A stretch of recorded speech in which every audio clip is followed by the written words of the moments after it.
વાગે ને તો મારે તો દોડીએ કપડાં પડી ટીંગાઈ ગયા હોય અને એ તો 11 વાગે ઉઠીને બ્રશ ચહળતું હોય રસોઈ તો કાંઈ બનાવી ન હોય આજુબાજુવાળાને શેરીવાળાએ વાટકી વ્યવહાર કર્યો હોય એટલે રસોઈને તો કાંઈ ઉપાધિ ન હોય બસ ખોવાઈને કાંઈ દેવાનું નહીં બધા કાંઈ લઈ લેવાનું બીજું કાંઈ આજે એના પ્રોગ્રામનો બર્થડે છે ને આખી શેરીમાં આવીને બાંભતી હતી કે પીઝા ખાવા જવા ત્યારે કેમ આખી શેરીને પીઝા ખાવા લઈ જવાના હોય બીજું કાંઈ સવારના મને કે જો તારા ભાઈ મારા હાથે કૂતરી લઈ આવ્યા શોરૂમમાંથી હા ખોટીની છે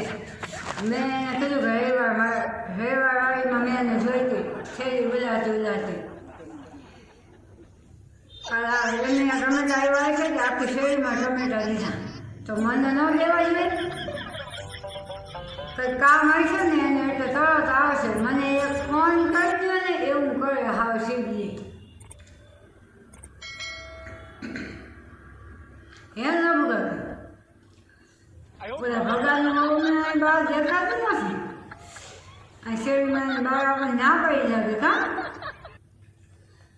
હમણાં કઈ થેલી ભરી લઈ આવે નવા કપડાં આવે ને રોજ નવા ચપલા પહેરીને આવે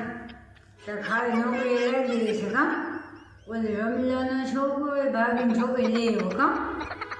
રમીલાની છોકરી લઈ ગઈ કાલે ઓટે આવી બેઠી કહેતી રોતી હતી હવે રોઈને શું ફાયદો પહેલાં સમજાવત તો સાચી વાત ને કાંઈ પાછળની શેરીમાં 11 વાગ્યા સુધી બાંધતા હતા કા એવો અવાજ આવતો હતો કે નિંદર જ નથી આવતી આ તો થોડીક નવરા હોય ને એટલે તે આપણે ઘર બે ભાઈ બે બાકી આપણે કોઈની પંચાયત કરીએ ને